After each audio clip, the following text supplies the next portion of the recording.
This is Sarah Poff and those art hands. This is how the clay comes. I want to show you what it takes to get it cut up and prepped for class.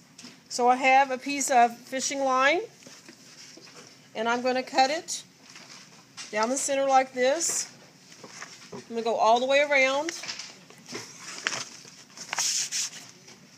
pull it like that, and then it just plops open. Okay, so now I'm going to do that again. So I'm trying to make this piece into fours. I'm going to go like this.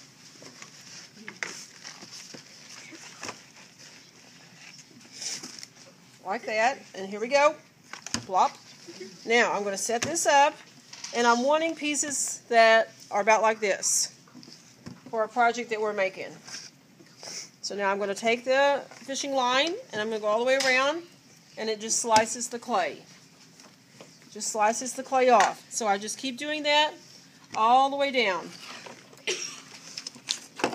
Oops, I'm connected to the spool. Alright, here we go.